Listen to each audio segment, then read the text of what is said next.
Hi guys, my name's Laura and I'm the Specky Seamstress. Welcome back to my channel.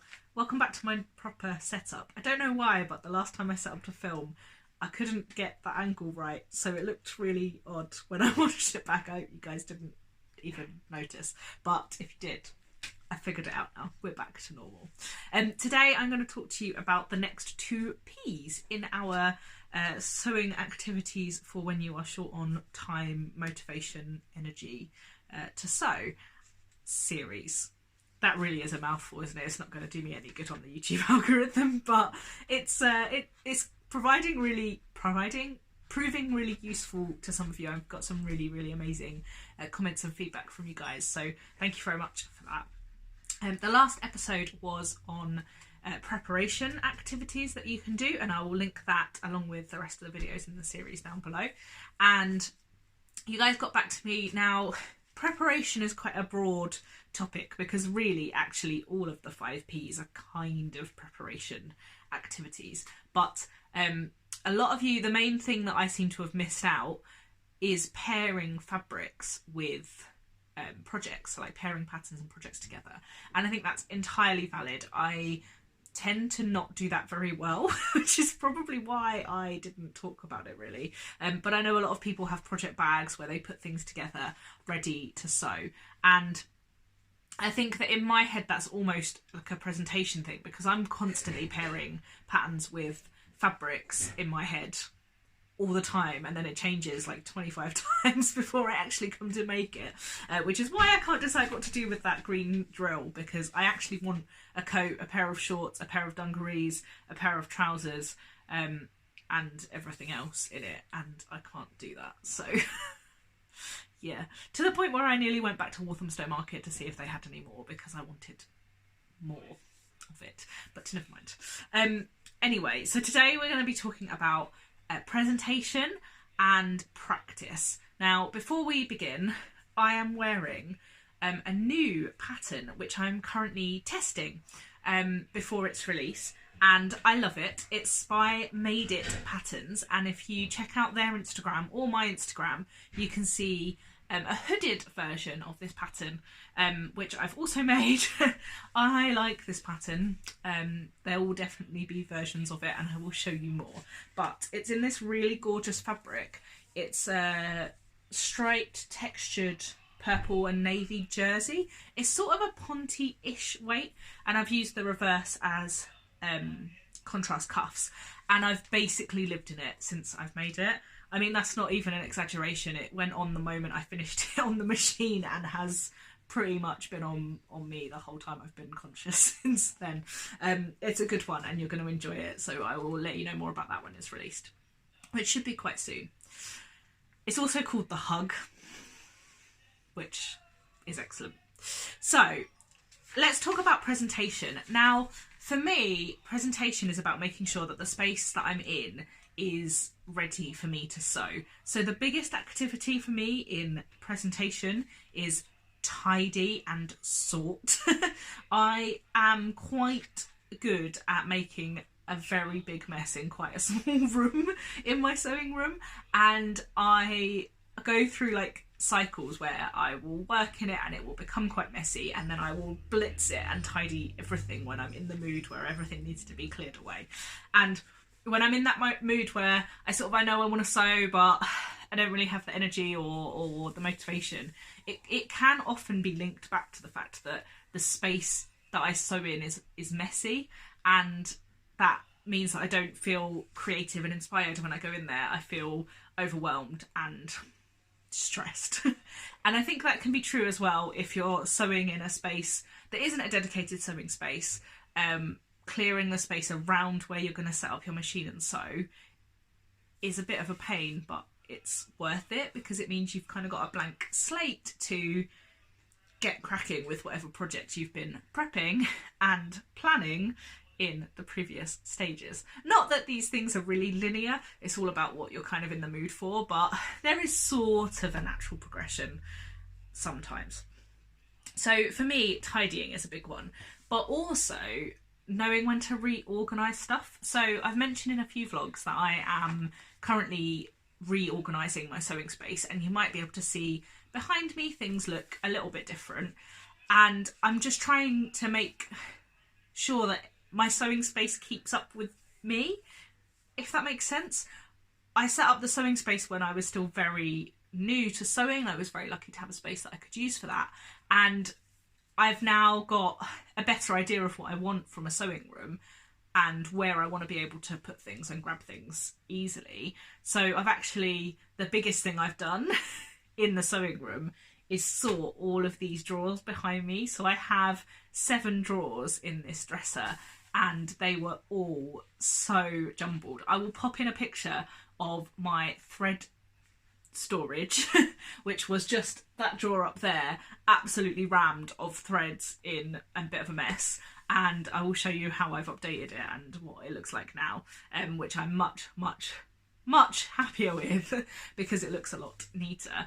And I've also organised things so that I have a clear wall. So I used to have a lot of things on the wall in my sewing room, and I've kind of reorganised stuff. There's actually a lot behind the door, which is literally just here, which means that they're ready and accessible for me to get to, but not constantly on display, which means the room just feels a little bit clearer and bigger on the basis of that. So I've been doing quite a lot of tidying.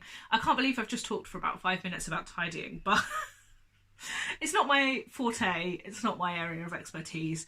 I do not Marie Kondo things. I am a bit of a mess, really. But it's good to know your tolerance levels for tidiness and keep within them, and recognise when you're going out of them. The next thing I've got down is sort or document or database your stash, and that could be for fabric or patterns or haberdashery, anything that you don't necessarily know everything that you've got. And I have started databasing my fabric and pattern stash, but I haven't got very far because it is totally overwhelming, and I'm taking it in quite small chunks. When I'm sorting, as I'm putting things away, I'm trying to document them and database them on an app called Memento. But there's lots of different apps that you can try out there and ways of documenting them.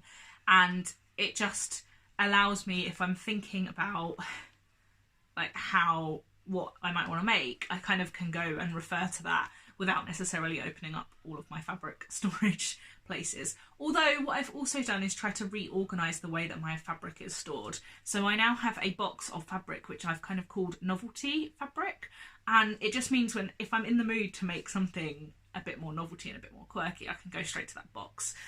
Whereas before everything was done on bases, and I just kind of have separated out a few things. Like I have a box of plain wovens and a box of plain jerseys, and that just kind of means they're a bit easier for me to find. So that's sort of a organisation, tidy, document, database your stash. I'd be really interested to know how you guys database or document your stash if you do. Particularly paper patterns, because I find that really hard to sort through. At least with fabric it all looks different, but paper patterns are a bit of a nightmare. The other thing is display your current motivation or inspiration.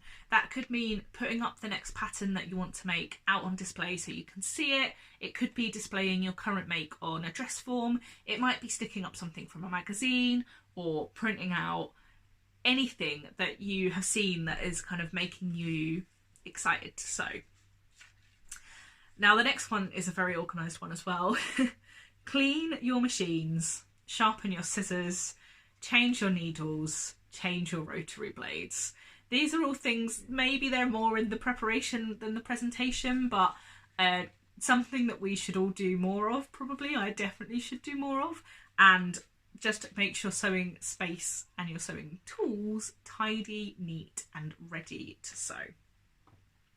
Sort your pattern pieces, order them and present the makes you're planning. So that could be sorting through the sketches that you might have been doing or the notes you've been taking and just turning them into some kind of visual marker for you. You know, it could be an order that you want to sew them in. It could just be just a nice reminder of what you've been doing and what you've been planning. I think that can really help. So that's kind of on the presentation obviously tidying is a big part of that, and sorting your stash and finding your tape measures, because your kitten's hidden them under several chairs in the house. I'm currently at 2, definitely own at least 5, but that's fine, we'll get there. So the next one is practice. Now, I think that this is quite an overlooked thing that you can do when you're not necessarily in the mood for sewing a garment, but you are in the mood nearly to like produce something, which is the next and final P. Because practicing sort of means you do get to do something. You could be sitting at your machine, but it's not in a garment. You don't have to worry about it pulling together and becoming a wearable thing. So that could be making a toile, although that's obviously pretty heavy going on the practice stuff, practicing a pattern. You could just pick a technique that scares you. If you're not very familiar with buttonholes or zips or collars, or you want to practice something for the first time because it intimidates you, particularly if there's a pattern that you really love, but you're putting it off because you're scared of one of the techniques. So for example, welt pockets, or an invisible zipper, or bound buttonholes, or I don't know, working with toggles on a duffel coat. Anything like that that kind of scares you, it's quite good to maybe just practice that and totally accept that you're gonna fail. I mean, you might not fail, you might be amazing at it first time, but accept that you're not doing this to make it perfect this time. You're doing it so that when you come to make it in a garment, you're more likely to make it wearable and successful. And I think that's something that I want to definitely try and do a little bit more of this year. I want to learn to make things a little bit better finished, as I said in my Make 9 video. And I think practicing some of the techniques in isolation, not in a garment, where I could easily get frustrated that it's the step that is stopping me from having a coat or whatever, is really useful and like a practical thing to do. So I definitely think I want to give that a bit more of a go. Welt pockets scare me. Invisible zips still scare me a little bit, and collars scare me, notched collars in particular. So they're 3 things that I really want to tackle more this year and can practice. Use a new foot in your sewing machine. Another thing that I really want to do this year, and have been starting to do when I've wanted to practice something, is using my rolled hem, my narrow hem foot, because that scares me a little bit. But you know what, if we don't do the things that scare us, we don't progress, and that's fine as well. But if we want to, then we should. Hey, if I hadn't have tackled my fears, that overlocker would have still been sat on my windowsill like it was in my very first sewing tour video, and I wouldn't be making as nicely finished garments as I am now. So that is my kind of practice goals. It's going terribly, by the way. I'm not doing very well at it, but I'm using up some scraps, I'm practicing some things, I'm getting rid of all of my mistakes early. Rethread your overlocker. So many people are scared of rethreading that overlocker. It's a really good thing to do if you're in that sort of like problem solving mindset, not brain set, you know what I mean, frame of mind. I think that's a really good thing to do to practice, because you don't need to be scared of it, and once you know how to do it, you'll be able to do it really easily. So yeah, rethread your overlocker. And then the last one is sort of not doing stuff, but preparing to do stuff. So maybe it sits halfway between the last P and this P. But I've put read, watch a book, a tutorial, some pattern instructions that you're just preparing to make, a course that you've signed up to. So I've signed up to 2 online courses recently, 3 online courses recently, and just watching through those, or even just reading the course notes so that you have an idea of what's coming, is really useful as a way of getting your brain around, like getting your head around what you're going to have to do. I find that really useful for pattern instructions. If I know it's going to be a more complex make, to read through them before I'm ready to cut out the fabric or anything, just to try and get my head around some of the more tricky bits, or maybe like more convoluted bits rather than tricky. So that's practice. I guess that's reasonably self-explanatory, but is one that's worth thinking about. What are the best things to practice for you. So what are the things that are holding you back in your sewing because you're scared of them? Because actually I've found recently that I do feel really creative and I know what garment I want to make, but I've been put off because I'm worried that I'm going to get the invisible zipper wrong or the welt pockets wrong. And actually that's a blocker, because I don't want to make one of the other things that I know I can make. I want to make the thing that I'm scared of making, which is just a great brain thing, really. But that's the way my brain is functioning at the minute. So I think that practice can often be overlooked, but it's actually a really, really useful thing that you can do in a short space of time when you're not in the mood for garment sewing. So those are P's 3 and 4. P5 is produce, where hopefully I'm going to show you lots of fun things that I have been making that are not garment things. I really want to know what techniques scare you and what you want to practice, because I think it's good to be open and honest, and saying it is the first step to fixing it. So sounds like an Alcoholics Anonymous type thing there. That wasn't the intention. But yeah, I would love to know what you guys are putting off learning and want to practice, because actually, let's do it. Let's practice the things that scare us and overcome them. That's my parting message. So on that very deep and meaningful note, I'm going to leave it there until next time. Thanks so much for watching, guys. Bye!